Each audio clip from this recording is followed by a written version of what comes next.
Hello friends, मैं doctor आलोक Patel mission health homeopathy से। एक इंटरेस्टिंग केस करते हैं।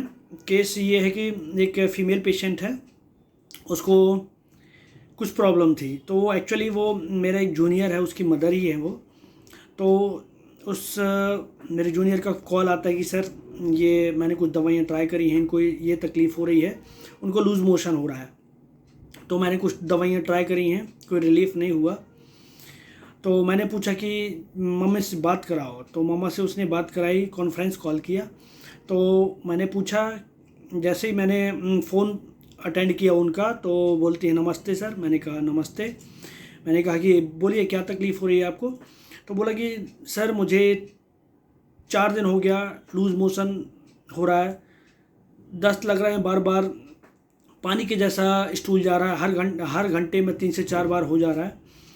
और मैंने पूछा, और पेट में बहुत ज़्यादा दर्द हो रहा है, क्रैम्प जैसा बहुत ही ज़्यादा दर्द हो रहा है। मैंने कहा ठीक है। मैंने पूछा कि शुरू कैसे हुआ। बोला कि सर एक दिन के लिए फ़ीवर आया था, और फ़ीवर था और उसी टाइम पे मैंने अपने बेटे से पूछ करके पैरासीटामोल खा ली। उसके बाद से मुझे लूज़ मोशन शुरू हो गए। तो लूज़ मोशन बहुत ज़्यादा हो रहे थे, तो मैं हॉस्पिटल चली गई। हॉस्पिटल में मुझे एडमिट कर दिया गया। हॉस्पिटल में 2 दिन एंटीबायोटिक दिया, सारी मेडिसिन चली, तो भी मुझे कुछ खास फ़ायदा नहीं हुआ। दस्त तो लग ही रहे थे। और उसके बाद वो मुझे मेडिसिन गर्म कर रही थी, नुकसान कर रही थी, इसलिए मैं वहाँ से वापस आ गई। तो बेटे ने ये कहा कि मम्मा आप घर आ जाओ वापस, हम यहीं देखते हैं। तो कुछ खास चेंज नहीं हुआ, दस्त तो अभी भी लग ही रहे हैं। मैंने कहा ठीक है। मैंने कहा क्या दिक्कत क्या हो रही है। बोला, तो पेशेंट बोलता है कि मुझे लूज़ मोशन की वजह से ना उठ पा रही हूँ, ना बैठ पा रही हूँ, बहुत ज़्यादा कमज़ोरी लग रही है, कोई काम भी नहीं कर पा रही हूँ, बस बिस्तर पर लेटी रहती हूँ। मैंने कहा ठीक है। मैंने कहा कि और आपके मन में क्या विचार आता, मन में कैसा लगता है। बोला बस इतना ही है सर, और कुछ नहीं लगता। तो कई बार हमको केसेस में और कुछ समझने के लिए लीडिंग क्वेश्चन कर लेना चाहिए। कई बार मैक्सिमम केसेस में तो ऐसे ही मेडिसिन सेलेक्ट हो जाती है जो पेशेंट बोलता है, पर कई बार जैसे मैंने इस केस में पूछा था कि और कब कुछ आपको गुस्सा, चिड़चिड़ापन कुछ ऐसा होता है क्या। तो पेशेंट ने बताया कि हाँ, पेट दर्द होता है तो एकदम मैं शांत हो जाती हूँ, शांत लेट जाती हूँ, कोई मुझसे बात न करे, बात करने की बिल्कुल इच्छा नहीं होती, चिड़चिड़ चिड़चिड़ होता है, दिमाग दिमाग अच्छा नहीं रहता, कोई मेरे पास आता है तो मैं भगा देती हूँ। और कन्वर्सेशन के थोड़ी देर बाद ही पेशेंट ने कहा कि अब बस करिए सर, अब अजय तुम बात कर लो। मतलब अपने बेटे से बोलती हैं कि आप अजय अब बात कर लो। तो ये भी एक इम्पॉर्टेंट चीज़ थी कि वो बात करना नहीं चाह रही थी। और दूसरा, यहाँ पर भी कोई उसके पास आता है, बच्चे आते हैं तो वो भगा देती है उसको, है ना। तो एक ये रूब्रिक था। तो ये केस था, इसके लिए मैंने उनको एक सिंगल डोज 200 का देता हूँ, और 1 घंटे बाद ही उनका डायरिया का एपिसोड ख़त्म हो जाते हैं। और नाइट में एक डोज और देना होता है 200 का। उसके बाद नेक्स्ट मतलब उसी दिन से नेक्स्ट डे से patient absolutely all right. So it was a case. तो आइए देखते हैं इस केस में हमने क्या एनालिसिस लिया था। अब देखिए, पेशेंट के वर्जन से हमको समझना होता है कि पेशेंट का रूब्रिक क्या होगा, और ये सिर्फ माइंड मेथड ही इतना अच्छा रिजल्ट दे सकती है। बाकी आप यदि पर्टिकुलर में जाएंगे, डायरिया कैसा होता है, उसका स्टूल कैसा है, ऑफेंसिव है नहीं है, तो पानी का प्यास कैसा है, ये सारी चीज़ें जानने के बाद आप मेडिसिन देंगे। और उस पर भी it was not sure, you will not sure that medicine it is going to help or not, but if you are selecting through the mind method, there is no doubt medicine will help definitely. So आइए देखते हैं कि analysis क्या था इस case का। जैसे कि पेशेंट ने बताया कि जैसे सबसे पहले उसका वर्जन था नमस्ते सर।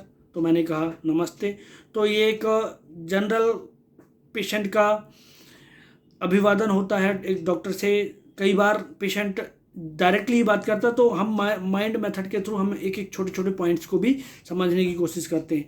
तो जैसे इस केस में इसको रेवरेंस दोज अराउंड हिम ले सकते हैं और नहीं भी ले सकते, ये आगे देखा जाएगा, क्योंकि आगे उस मेडिसिन को वो रूब्रिक कवर कर रहा है कि नहीं। तो इसको आप रखिए और नहीं रखिए, ये एक साइड में हो सकता है कि, लेकिन वो कर रहा है कि नमस्ते सर, मतलब आपको अभिवादन दे रहा है, रिस्पेक्ट कर रहा है, तो दैट इज रूब्रिक हो सकता है रेवरेंस दोज अराउंड हिम। अब आगे चलते हैं, उसका क्या तकलीफ दर्द की वजह से अब पेशेंट का अडप्टेशन क्या था, पेशेंट क्या चाहता है, पेशेंट के साथ क्या हो रहा है, रिएक्शन क्या हो रहा है, कुछ कर नहीं पा रही हूँ, करना चाहती हूँ पर कर नहीं पा रही हूँ, उठ बैठ नहीं पा रही हूँ, बट बिस्तर पर लेटे रहने की इच्छा होती है। तो ये अब यहाँ पर डिफरेंट रूब्रिक्स आएंगे आपको कि जैसे bad desire remain in, business incapacity, है ना। तो लेकिन इन सब चीज़ों को अब डायरिया की वजह से ये सब तो करेगा ही लेकिन पेशेंट, है ना। लेकिन यहाँ पे ये समझिए कि डायरिया की वजह से उसका फ्लूइड लॉस हो गया है, तो फ्लूइड लॉस होने की वजह से जो उसका वेल्थ था वो ख़त्म हो गया है। तो जब वेल्थ ख़त्म हो जाएगा तो पेशेंट कैसा होगा, डिल्यूजन पुअर।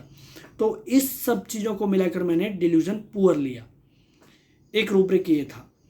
अब बहुत ज़्यादा चिड़चिड़ हो रही है, इरिटेबिलिटी, पेन ड्यूरिंग। तीसरा रूब्रिक लिया मैंने मूड रिपल्सिव, जैसे कि उसने कहा कि अब अजय आप बात कर लो, और उसने यही बोला कि जहाँ बच्चे आते हैं कोई भी मुझे बात करने की मेरे पास आता है तो मुझे उनको मैं भगा देता हूँ। तो दिस इज मूड रिपल्सिव, वो रिपेल कर रही है, वो नहीं चाह रही कि कोई मेरे पास आए।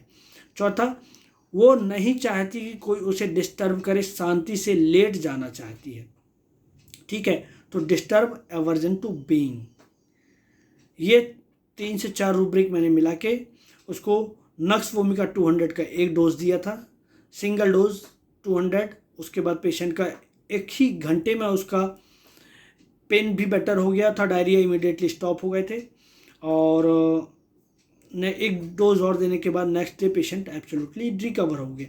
तो ये छोटे छोटे केसेस हैं, पर इम्पॉर्टेंट है कि एक्यूट में भी होम्योपैथी इतना ज़बरदस्त काम करती है कि आपको इधर उधर घूमने की ज़रूरत नहीं है, पर मेडिसिन सही होना चाहिए।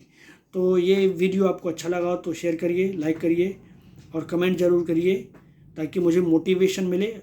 वैसे भी मैं मोटिवेटेड रहता हूँ आप लोगों के लिए और अपने के लिए, खुद के लिए भी। तो सबसे पहले इंपॉर्टेंट चीज़ है खुद के लिए आप मोटिवेट रहें, then you will motivate others also. So आप ज़रूर कमेंट में कुछ ना कुछ लिखिए ताकि मुझे समझ आए कि what I have to change in my videos. Thanks for today.